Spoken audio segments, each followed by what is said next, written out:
July 1944. Normandy hedgerows ran red with American blood.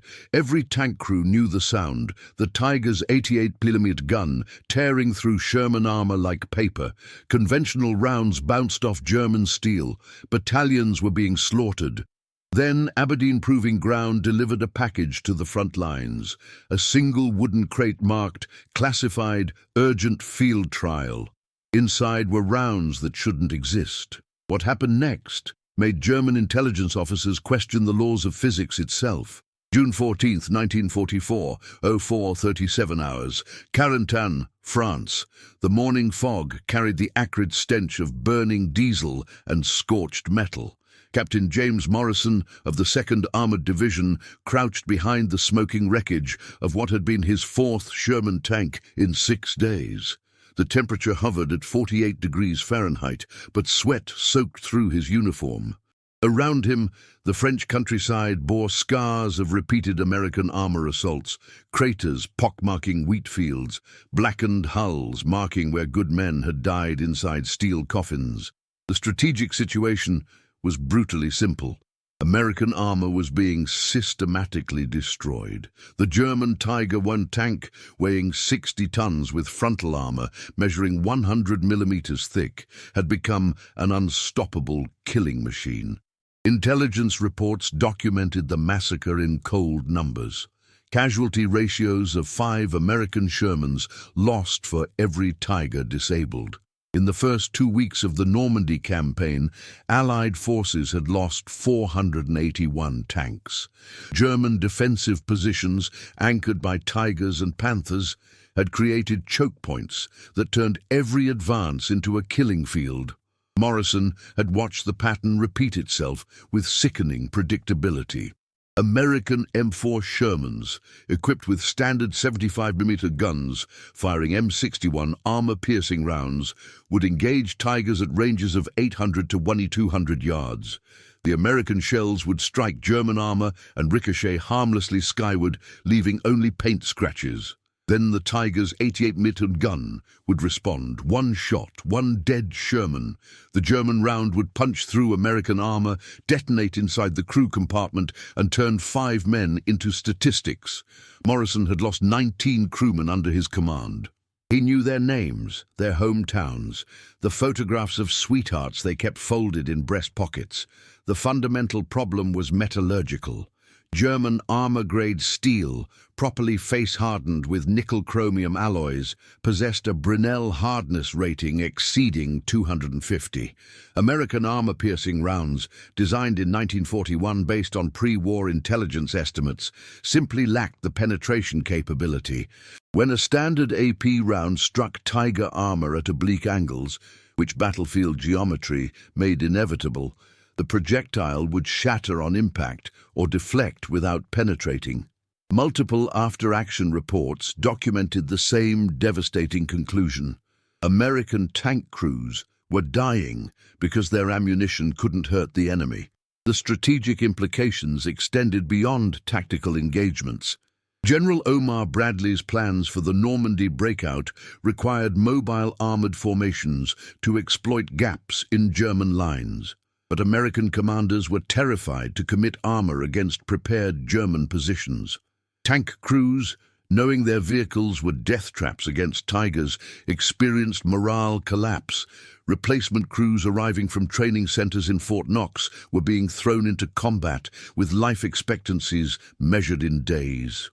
The cost wasn't just material, it was psychological warfare.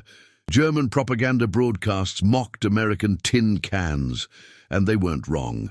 At Aberdeen Proving Ground in Maryland, 3,700 miles from the killing fields of Normandy, a different battle was being waged. Colonel Robert Cutler, chief of the Ballistics Research Laboratory, had received Bradley's personal telegram on June 8th. Urgent. Tiger problem critical. Need solution immediately or offensive fails. Cutler assembled his team in Building 328, a nondescript brick structure where America's most advanced ordnance research was conducted. The team included Dr. Sarah Chen, a metallurgist who had fled San Francisco's discrimination to prove herself in military research. Lieutenant James Rodriguez from El Paso, a ballistics engineer who had designed improved propellant formulas. And Master Sergeant Frank O'Malley from Boston, a veteran artilleryman who understood battlefield reality. The challenge they faced was deceptively simple. Create a projectile capable of penetrating 100 millimeters of face-hardened armor at 1,000-yard range.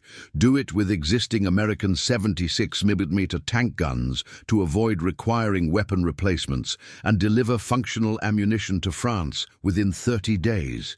It was an impossible timeline. Conventional ammunition development required 18 months of testing, evaluation, and production ramp-up. They had 4 weeks. Dr. Chen spread metallurgical test reports across the conference table. Every armor-piercing round we've tested fails the same way, she explained, pointing to high-speed photography showing projectile failure modes. Our steel cores are too soft. On impact with hardened armor, the projectile nose collapses and the entire round shatters.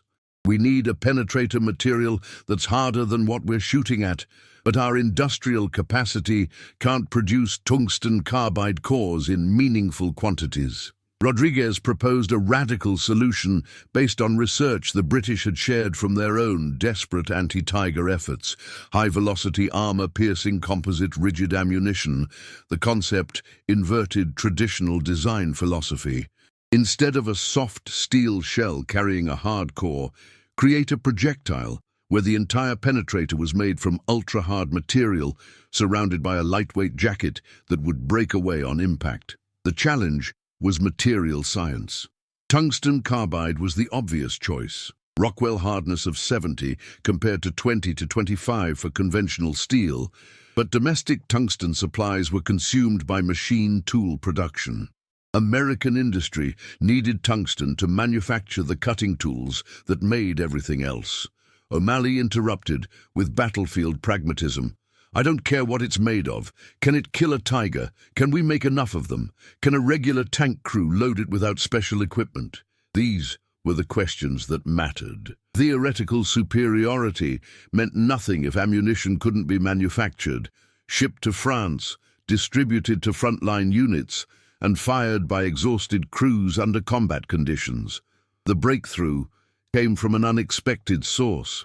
Chen had been reviewing captured German ammunition from Tunisia. The Germans themselves had faced similar armor penetration challenges against Soviet heavy tanks and had developed their own tungsten core rounds. But American intelligence had missed a critical detail. The Germans were using a tungsten cobalt alloy, not pure tungsten carbide. The cobalt binder, comprising only 6% of the total mass, allowed for easier manufacturing while maintaining penetrator hardness, and America had cobalt stockpiles from mining operations in Idaho and Montana.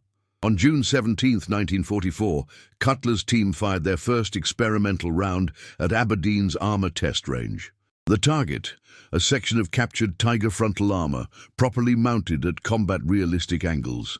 The test gun, a standard American 76mm M1 cannon, fired at 0923 hours. Impact velocity, 2,650 feet per second. The tungsten cobalt penetrator struck German armor with kinetic energy exceeding 1.2 million foot-pounds. For 3 seconds, nothing happened. Then the armor plate rang like a church bell and a perfect 4-inch hole appeared, glowing red from friction heat. The penetrator had punched completely through, the German armor offering no more resistance than aluminum foil. Dr. Chen stood in shocked silence. Rodriguez shouted victoriously. O'Malley, who had seen men die because ammunition failed, permitted himself a grim smile. But Cutler knew the real battle had just begun. They had a working prototype. Now they needed to manufacture 500,000 rounds, ship them across the Atlantic, and get them into the hands of tank crews before the Normandy offensive collapsed. The manufacturing challenge alone seemed insurmountable. Tungsten cobalt alloy required specialized sintering furnaces operating at 1,500 degrees Celsius, American industry had exactly 6 facilities capable of the work, and all were committed to other war production. Cutler made the decision that defined his career. He contacted William Knudsen, former General Motors president, now serving as Director of War Production. The conversation lasted 7 minutes. Knudsen asked one question: "Will it save lives?" Cutler answered, "Thousands." Knudsen responded, "You have priority authorization. Whatever you need."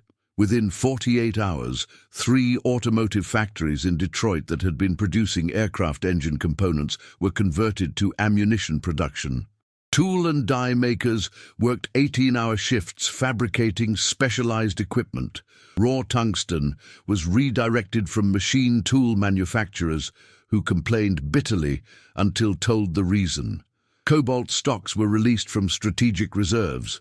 The first production batch, 10,000 rounds, was completed on July 3rd and loaded onto a C-54 Skymaster transport at Andrews Army Airfield outside Washington. The aircraft flew directly to a freshly captured airstrip in Normandy, where Morrison and his surviving tank crews waited with desperate hope. The wooden crates were marked with stenciled lettering, M93 HVAP-T, classified. Inside, nestled in sawdust packing, were the rounds that would change armored warfare. They looked unremarkable, slightly longer than standard ammunition, with peculiar black-tipped projectiles. But each one represented a metallurgical miracle. American industrial capacity focused on a single objective with the intensity that characterized the nation at war. Morrison held one of the new rounds, feeling its weight, reading the technical specifications printed on the packing slip. Muzzle velocity, 3,400 feet per second, nearly 30% faster than conventional ammunition. Armor penetration at 1,000 yards, 150 millimeters of homogeneous steel, more than enough to kill a tiger. The technical language couldn't capture what it meant. American tank crews would have a fighting chance. July 8, 1944, 06 Mortine hours, Saint-Lô, France. The workshop area behind the 2nd Armored Division's maintenance depot resembled organized chaos. 3 Sherman tanks idled in morning mist, their 76mm guns elevated skyward while crews loaded the new ammunition. The air smelled of coffee brewed in salvaged German mess kits, cigarette smoke, and the perpetual diesel exhaust that marked American armor concentrations. Morrison watched his gunner, Corporal Eddie Martinez from Albuquerque, handle an M93 HVAP-T round with religious reverence. "Sir, these things cost more than my father makes in a year," Martinez said, reading the weight specifications. Each tungsten cobalt penetrator consumed materials worth 47 tons, 50, astronomical compared to conventional ammunition at $3.20 per round. Morrison didn't care about cost. He cared that German armor would finally bleed. The operational environment was unforgiving. Allied intelligence had identified 12 Tiger tanks operating in the Saint-Lô sector, positioned to defend against the planned American breakout offensive. Each Tiger held a crossroads or dominated open ground that armored columns needed to traverse.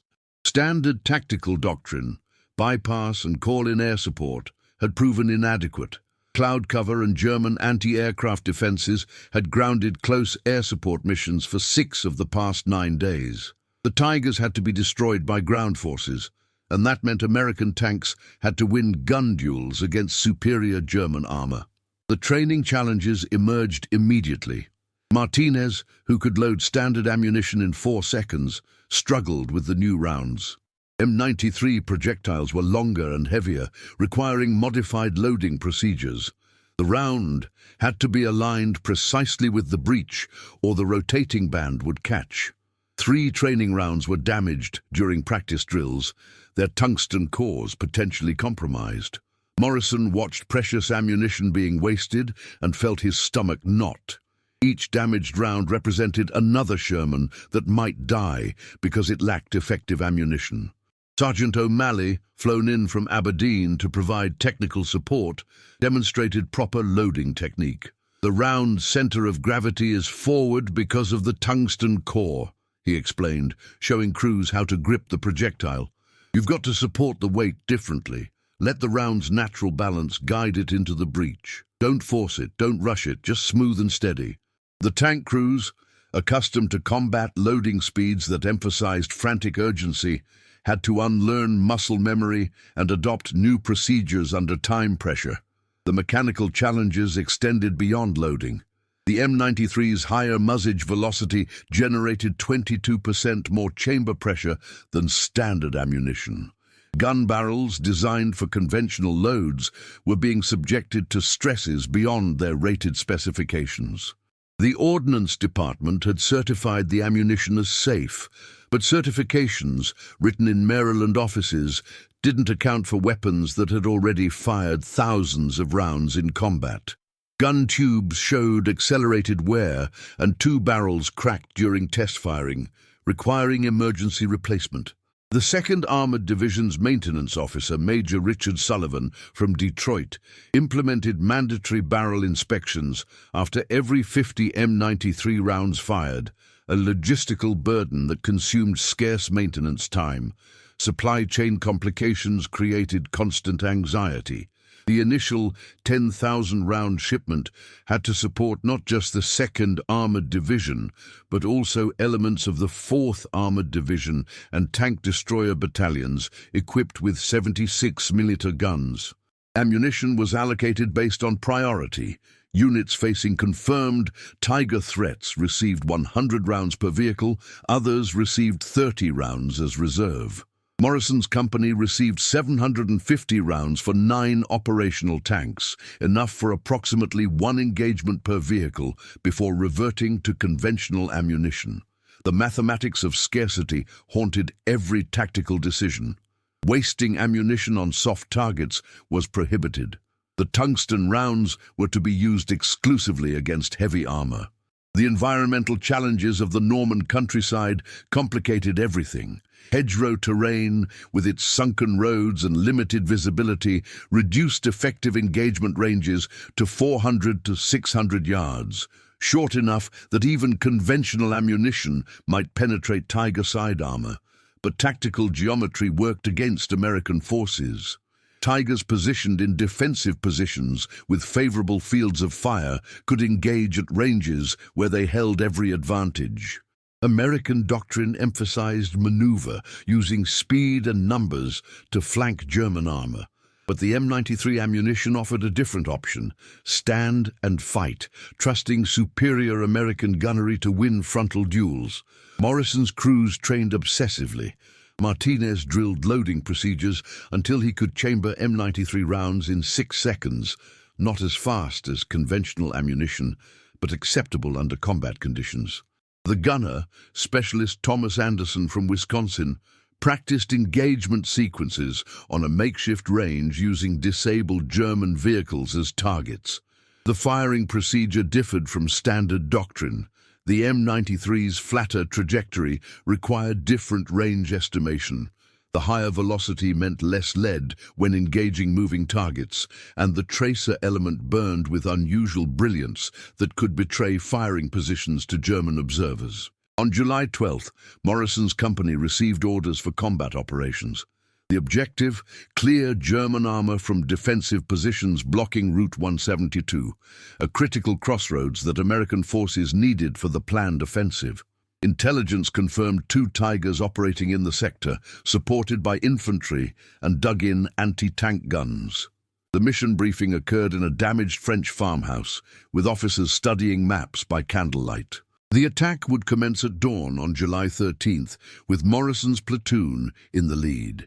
The night before battle, Morrison walked among his tanks, checking preparations, speaking quietly with crews. Young men from Iowa, Texas, California, and Louisiana sat on tank hulls, writing letters home or simply staring into darkness.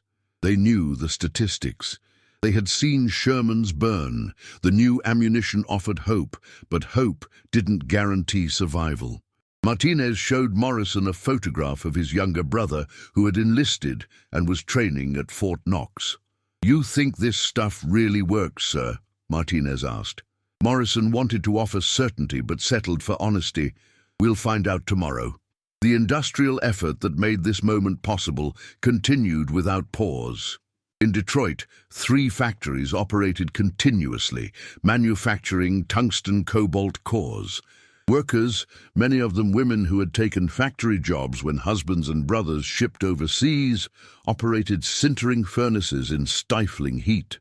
The furnaces ran at temperatures exceeding 2,700 degrees Fahrenheit, heating tungsten cobalt powder until it fused into solid penetrators. Quality control inspections were performed on every single core. A single defective penetrator that shattered on impact could mean a dead tank crew. The rejection rate ran at 8%, higher than peacetime standards, but acceptable under wartime urgency. From Detroit, cores were shipped to ammunition assembly plants in Pennsylvania and Ohio, where they were mated with steel jackets, fitted with tracer elements, and loaded into brass cases with specially formulated propellant charges. Each assembly step required precision work performed under time pressure. The production teams worked 16-hour shifts, 6 days a week, driven by knowledge that their work saved lives. They didn't see the battles, didn't hear the sounds of men dying, but they understood their ammunition made difference between victory and massacre. By mid-July, production reached 50,000 rounds per week, still inadequate for projected demand, but sufficient to equip priority units. American forces in France received ammunition at a rate that barely matched consumption. Every time a Sherman fired an M93 round in combat, factory workers in Michigan began manufacturing its replacement.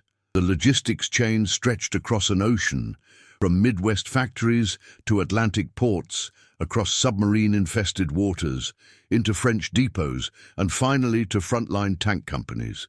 The entire apparatus of American industrial mobilization focused on keeping that pipeline flowing. July 13, 1944, 05:47 hours, Route 172, 3 kilometers south of St. Lo. Morrison's Sherman crept forward through pre-dawn darkness, its engine throttled to minimum power to reduce noise. Inside the cramped turret, Martinez had an M93 round chambered and ready. Anderson peered through the gun sight, searching for targets. The radio crackled with whispered reports from other tanks in the column. Everyone knew Tigers were out there. The question was when they would appear. At 06:03 hours, the world exploded. A Tiger I, positioned in a concealed revetment 780 yards distant, fired first. The 80mm round missed Morrison's tank by 8 feet, impacting the road surface and spraying gravel. Morrison's crew reacted with trained precision. Anderson acquired the target, a dark mass barely visible against the tree line, identifiable primarily by its massive gun barrel. He made rapid calculations, range 780 yards, Tiger, hull down, only turret visible. The first shot had to count. "Gunner, HVAP, tank!" Morrison's command was steady, despite adrenaline flooding his system. Anderson centered the crosshairs on the Tiger's turret face, compensated for the M93's flatter trajectory, and squeezed the trigger. The 76mm gun roared, its report sharper and louder than conventional ammunition. Recoil rocked the Sherman backward. For one eternal second, nothing happened. Then the M93's tracer element lit the morning darkness, a brilliant white streak connecting American gun to German armor. The tungsten cobalt penetrator struck the Tiger's turret at 3,200 feet per second. German armor-grade steel, the same metal that had shrugged off dozens of American rounds, offered no resistance. The penetrator punched through 120 millimeters of armor plate, its kinetic energy barely diminished. Inside the Tiger, the hypersonic projectile created a lethal spray of armor fragments and tungsten particles, ricocheting through the crew compartment at speeds that turn metal into shrapnel. The Tiger didn't explode dramatically. It simply fell silent, its gun barrel drooping as hydraulic pressure bled away. Morrison's crew sat in stunned silence. They had just killed a Tiger with a single shot from frontal aspect at 780 yards, a feat that American armor doctrine considered nearly impossible. Anderson broke the silence. "Holy shit, sir, it worked. It actually worked." But there was no time for celebration. The engagement had just begun. German defensive doctrine positioned Tigers in mutually supporting pairs. The second Tiger, 950 yards distant and hidden behind a stone barn, had observed the first kill and was repositioning for a shot. German gunner Hans Richter, a veteran of the Eastern Front with 12 confirmed kills, couldn't comprehend what he had witnessed. American Shermans didn't kill Tigers from the front. It was impossible.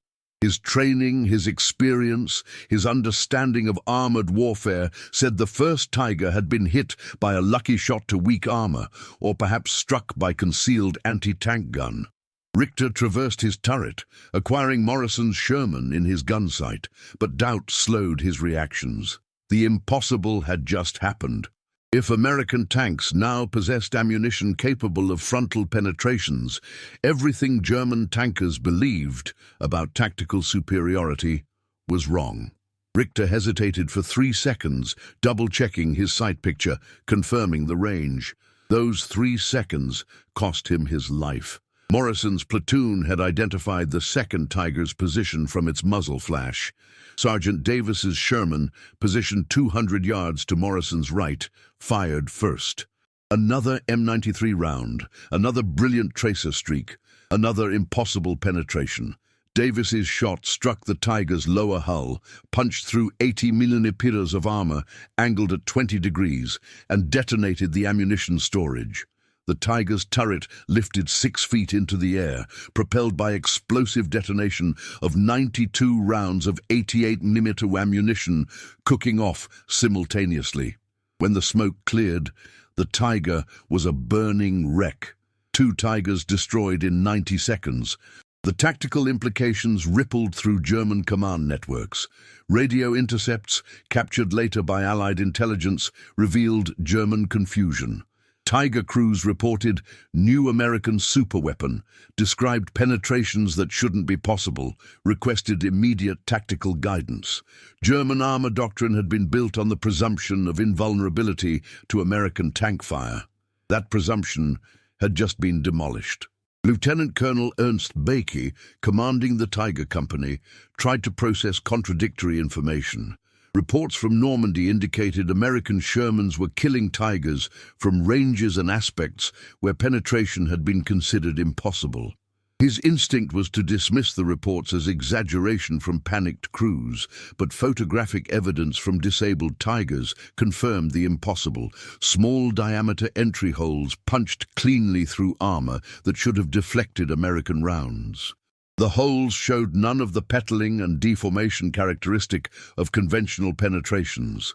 They looked like they had been drilled by a machine tool rather than created by combat. German intelligence officers examined captured M93 ammunition with mounting alarm. X-ray analysis revealed the tungsten cobalt core, and metallurgists confirmed its Rockwell hardness exceeded anything in current American service. The technical reports arrived at Wehrmacht headquarters with urgent classification markings. American forces had developed armor-piercing ammunition with penetration capabilities exceeding German estimates by at least 40%. The entire tactical calculus of tank warfare on the Western Front had shifted. More troubling was the realization that German industry couldn't produce an equivalent weapon. Germany's tungsten supplies came from occupied territories that were increasingly threatened by Allied advances. German synthetic fuel production and aircraft manufacturing consumed tungsten stocks, leaving insufficient quantities for ammunition. Even if Germany could manufacture tungsten core rounds, the strategic situation made large-scale production impossible. The Americans were outproducing German industry by margins that made competition futile. The operational consequences manifested quickly. Tiger crews, previously aggressive in engaging American armor, became cautious. German doctrine shifted toward ambush tactics that emphasized side and rear shots, where German ammunition retained decisive advantage. Tigers withdrew from exposed positions, refused frontal engagements, and prioritized survival over aggressive combat. The psychological impact exceeded the material effects. German tankers, who had dominated American armor for months, now feared that every engagement might end with a tungsten round punching through their armor. Throughout late July and August 1944, American tank crews reported encounters where Tigers retreated rather than fought. German armor that had held defensive positions with arrogant confidence now withdrew when faced with 70mm armed Shermans. Intelligence officers documented the behavioral change. Tigers were avoiding combat, choosing to preserve vehicles rather than risk destruction. The weapon that had terrorized American tankers was now being conserved, husbanded, withdrawn from frontline service because German commanders couldn't afford to lose them to American ammunition that negated their primary advantage. The strategic implications enabled Operation Cobra, the American breakout from Normandy. General Bradley's armor formations, previously constrained by Tiger threats, now advanced with confidence.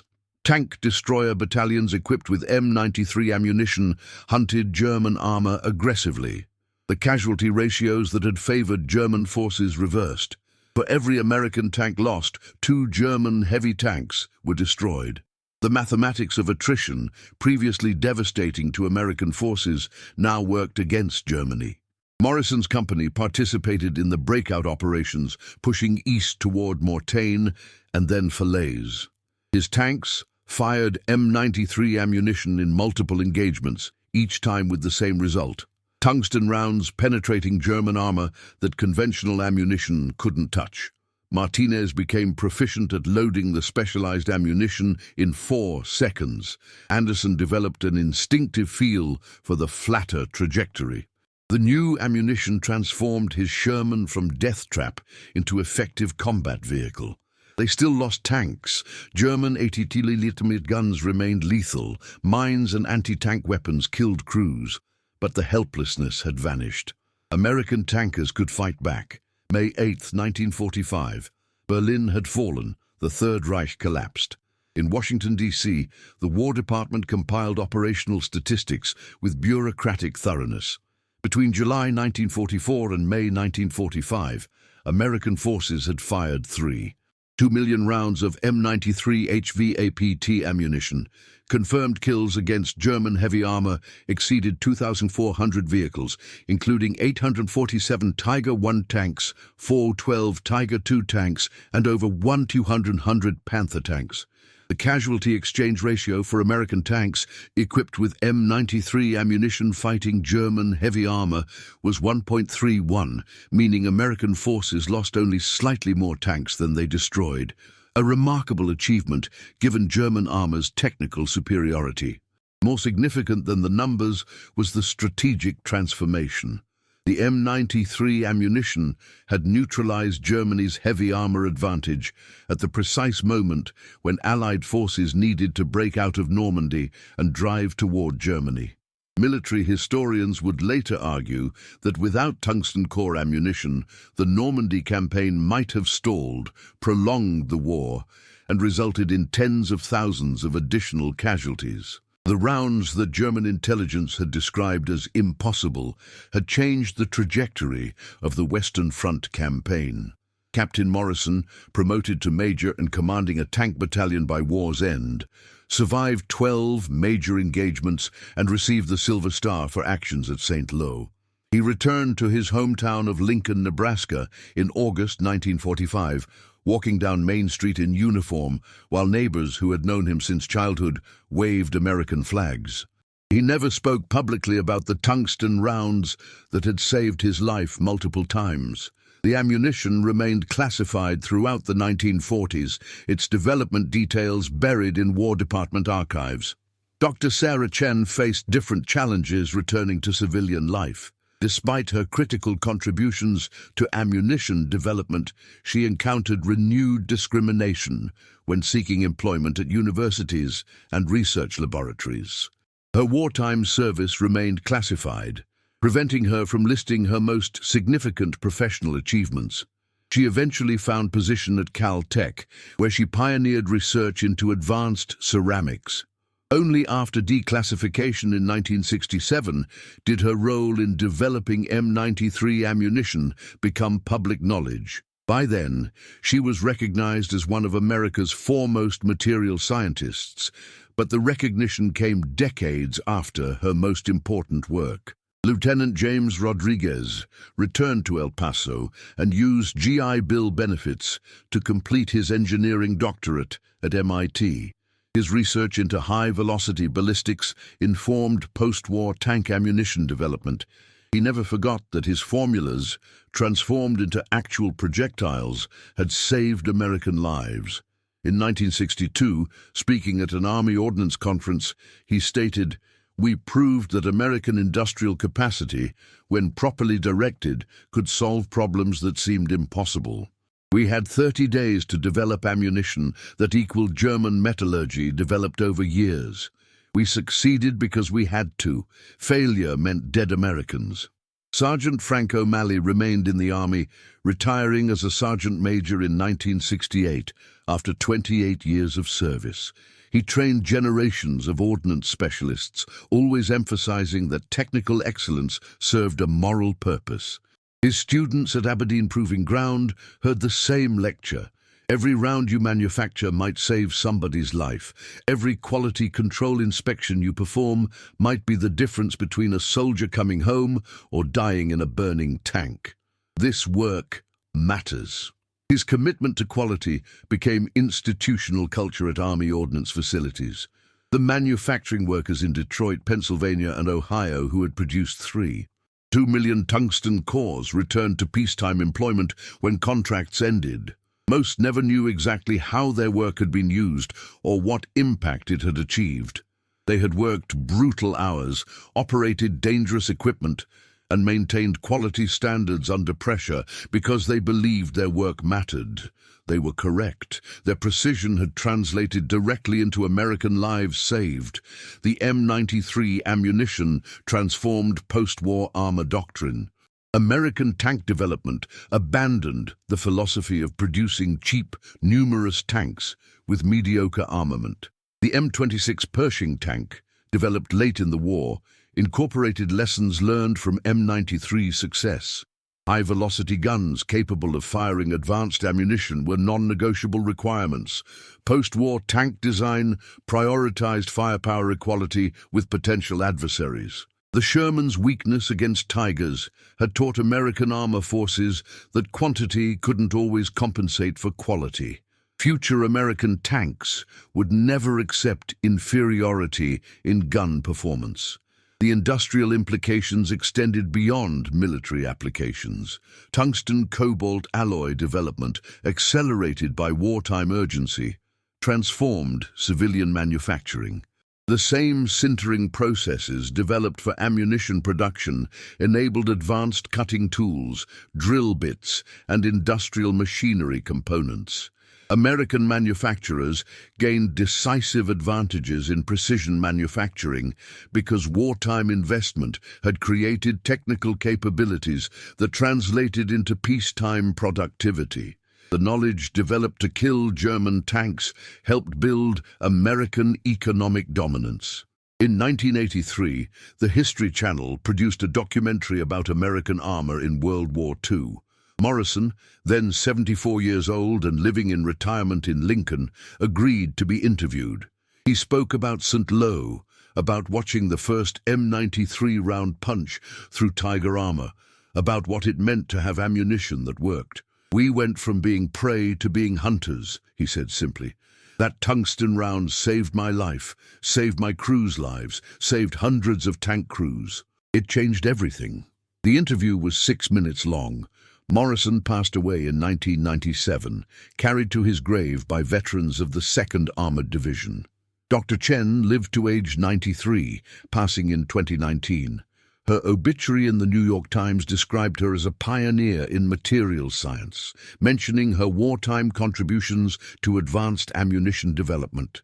Former students and colleagues remembered her insistence that science served human purposes. She had proven that American technical ingenuity, when challenged by necessity, could achieve what seemed impossible. Her work had demonstrated that diverse perspectives, woman scientist in male-dominated field, Chinese-American in era of discrimination, brought unique insights that made difference between success and failure. The last M93 round in American military service was fired in 1973 during a training exercise at Fort Hood, Texas. By then, the ammunition was obsolete, replaced by more advanced armor-piercing, fin-stabilized discarding sabot rounds. But the M93's legacy persisted. Every advanced armor-piercing round developed by American forces traced lineage back to that frantic July 1944 effort at Aberdeen Proving Ground. The tungsten cobalt penetrators that saved Morrison's life in French hedgerows established design principles that defined American ammunition development for subsequent generations. In 2014, the Smithsonian Institution opened an exhibition on American industrial mobilization during World War II. Among artifacts displayed was a cutaway M93 round, its tungsten cobalt core visible, mounted beside a section of German Tiger armor showing a neat penetration hole. The placard explained technical specifications, manufacturing challenges, and combat effectiveness. Visitors, many of them descendants of World War II veterans, studied the display, trying to comprehend how this small metal object had changed their grandparents' war. The round looked unimpressive, just machined metal, precision engineering, nothing obviously dramatic, but that simplicity concealed extraordinary achievement. American capacity to identify problem, develop solution, manufacture weapon, and deploy it effectively in time frame measured in weeks. The M93 story validated fundamental American belief that ingenuity, determination, and industrial capacity could overcome any challenge. German armor had seemed invincible because German metallurgy was superior, German tank design more advanced, German tactical doctrine more refined. American forces countered with what they did best, identified the problem, threw resources at solution, manufactured weapon in quantities that overwhelmed opposition. It was characteristically American response. Pragmatic, industrial, optimistic, the technical problems had technical solutions. The round that pierced Tiger armor like tissue had seemed like dark sorcery to German intelligence officers because they couldn't conceive that American industry could develop and manufacture such ammunition so quickly. Their industrial base, constrained by strategic bombing and resource shortages, couldn't respond in kind. German engineers understood tungsten cobalt metallurgy. They had pioneered similar concepts, but understanding didn't translate to production capacity. America's ability to transform laboratory concept into mass-produced weapon in 30 days reflected industrial capacity that Germany couldn't match. The sorcery wasn't in the ammunition itself, but in the system that created it. An entire nation mobilized for victory, capable of accomplishing impossible things because the alternative was unacceptable. Morrison's final words in that 1983 interview captured the essential truth. A lot of us came home because somebody in Maryland figured out the metallurgy, somebody in Detroit made the rounds, and somebody got them to us when we needed them. That's what America did in that war, solved problems that needed solving. I'm grateful I was on the side that could make that happen. The tungsten round that saved his life was American industrial mobilization made tangible.